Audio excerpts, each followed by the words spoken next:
पक्क घर असलं पाहिजे। आम्ही हा निर्णय केला की प्रधानमंत्री आवास योजनेच्या अंतर्गत ज्याच्याकडे घर नाही, जो झोपडीत राहतो, जो कच्च्या घरात राहतो, त्या प्रत्येकाला घर द्यायचं आहे। नंतर लक्षात आलं घर तर आपण देतोय पण ते घेणारेच नाही आहेत, कारण त्याकरता अट आहे स्वतःच्या नावाने जमीन पाहिजे किंवा लीजवरची जमीन पाहिजे।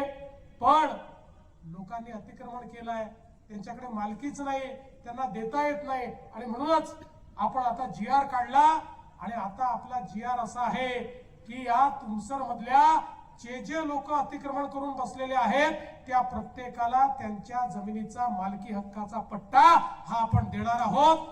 आणि केवळ पट्टा देऊन थांबणार नाही, तर त्यासोबत जो कच्च्या घरात राहतो किंवा बेघर आहे त्याला 2.5 लाख रुपये प्रधानमंत्री आवास योजनेतनं पक्क घर बांधण्याकरता देखील आपल्या नगरपालिकेच्या माध्यमातून त्या ठिकाणी आपण देणार आहोत।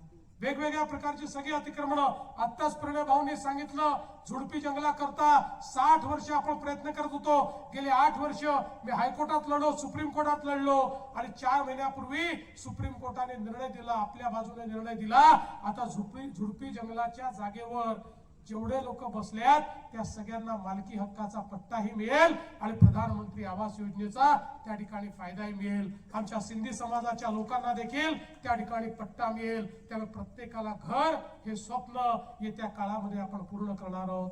आज आपल्याला प्रत्येक शहरामध्ये घनकचऱ्याचं व्यवस्थापन करून कचऱ्यावर प्रक्रिया करायची आहे। कचऱ्याच्या माध्यमातून आता पेलेट्स तयार करायचे आहेत। आता तर मोठ्या महानगरपालिकांमध्ये कचऱ्यातनं आपण विद्युत निर्मिती करतोय, कचऱ्यातनं आपण गॅस निर्मिती करतोय, पण छोट्या नगरपालिकांमध्ये देखील कचऱ्यापासून कोळशासारखे पॅलेट्स निर्माण करून जो कचरा कालपर्यंत आपली लायबिलिटी होता, आता तो कचरा नगरपालिकांना त्या ठिकाणी पैसा देतोय आणि त्यातनं चांगला कचरा सगळा उचलून आपली शहरं साफ करण्याकरता स्वच्छ भारत योजनेच्या माध्यमातून मोठ्या प्रमाणात निधी हा आपल्याला प्राप्त होतोय।